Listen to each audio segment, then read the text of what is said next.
दतिया विधानसभा उपचुनाव में लोकतंत्र का महापर्व पूरे उत्साह के साथ जारी है। बता दें कि मतदान केंद्रों पर सुबह से ही मतदाताओं की लंबी कतारें देखने को मिल रही है। जिले के 2,20,410 मतदाता अपने मताधिकार का प्रयोग कर रहे हैं। प्रशासन ने 291 मतदान केंद्रों पर व्यापक व्यवस्थाएं की है, जबकि 233 संवेदनशील मतदान केंद्रों पर सुरक्षा के कड़े इंतजाम किए गए हैं।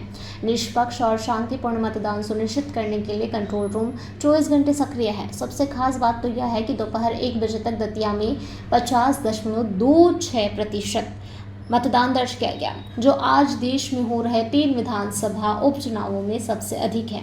बता दें कि मतदान केंद्रों पर उत्साह साफ दिखाई दे रहा है और मतदाता बढ़ चढ़कर लोकतंत्र के इस पर्व में भागीदारी निभा रहे हैं। मतदाताओं से बातचीत में एक बात बार बार सामने आई कि विकास, लोगों का कहना है कि 2.5 साल से रुका विकास अब फिर गति पकड़े, यही उनकी सबसे बड़ी उम्मीद है। यानी इस उपचुनाव में जाति और राजनीति से ऊपर विकास का मुद्दा मतदाताओं की प्राथमिकता बनकर उभरा है।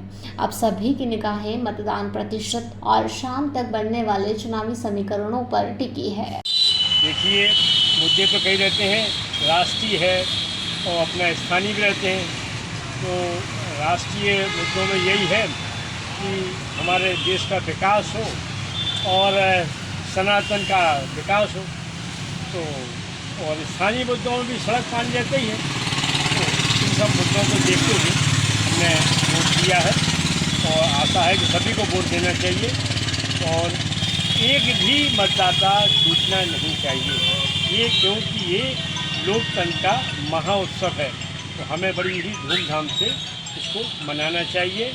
और ये हमारे पास एक अवसर है कि हम अपनी पसंद की सरकार चुनें। तो लिहाजा हमने भी अपनी पसंद का जो प्रत्याशी है सरकार है, सरकार तो पहले से बड़ी है, उसको और मजबूत करने के लिए किया है। तो आशा है सभी नगरवासी, सभी विधानसभावासी अपने इच्छा के अनुसार, अपने मन के साथ मताधिकार अपना का उपयोग करें। धन्यवाद। जय हिंद, जय भारत। मैं मंगल सिंह परमार और दतिया निवासी बुंदेला कॉलोनी में। किन मुद्दों को लेकर आप जा रहे हैं चुनाव में? तो चल रहा है, अब उपचुनाव है, इसमें कोई मुद्दा नहीं है, ठीक है। और जो विकास हुआ वो बहुत बेजोड़ हो रहा था। अब आगे क्या होगा इसका किसी को पता नहीं। तो इस चुनाव में कोई मुद्दे नज़र नहीं आ रहे हैं? नहीं, ये मुद्दे तो देखो हर पार्टी का हर नेता कहता है कि हम ये करेंगे, हमको करेंगे, हमको करेंगे। अब कौन क्या करेगा इसका तो किसी को देखो पता नहीं लगता। कांग्रेस कह रही है कि हम 20,000 वोटों से चुनाव जीत रहे हैं। अब ये तो 3 तारीख को पता चलेगा। किसी के कहने से क्या जीत जाते हैं, या मतलब जैसे कोई कहे कि साहब हमारे बिल्कुल ही नहीं आ रहे तो क्या वोट नहीं आएंगे।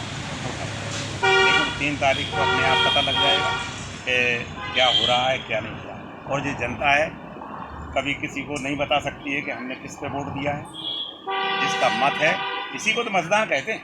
बाबा साहब ने एक ही बात कहा है कि आपका सबसे बड़ा हथियार क्या है? मत है। तो अगर जिसके पास मत है वही दान कर रहा है। तो आप बाबा साहब की मतलब भावनाओं से प्रेरित हैं? नहीं, वो तो हम पूरा जीवन है हमारा, देश नहीं चलेगा।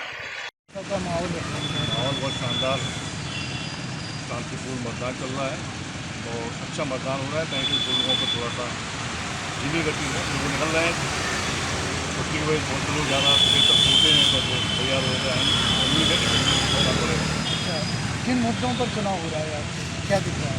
देखिए, ये एक चुनाव है और चुनाव में कोई मुद्दे काम नहीं करते हैं, व्यक्तिगत संबंध काम आते हैं। और जो मुद्दे हैं वो विधानसभा लेवल के तो चुनाव में ही होंगे, वो जहाँ तक होंगे, मेरा ख्याल है अपना। लेकिन हमारी मानसिकता ये है कि एक अच्छा दतिया में कहीं ना कहीं जो अव्यवस्थाएँ फैली हुई हैं उनसे निजात मिले, तो लोग मुख्य धारा से जुड़े। और जब मुख्य धारा से जुड़ेंगे तो स्वाभाविक रूप से है कि बहुत सी चीज़ों में परिवर्तन होगा। विकास को लेकर क्या है? सिर्फ विकास को लेकर ही मुद्दा है, विकास ही है जो कि दतिया में विकास हुआ था। विकास तो ये विकास करने वाले ने कर दिया, उसको मेंटेनेंस करने के लिए भी तो व्यवस्था चाहिए। जब आप मेंटेनेंस ही नहीं कर पाओगे तो विकास 4 दिन में खत्म हो जाएगा। तो जो मेंटेनेंस रुका हुआ था, मेरा अपना मानना ये है कि वो मेंटेनेंस फिर से स्टार्ट हो जाएगा कल। दतिया से अनिल रजक की रिपोर्ट।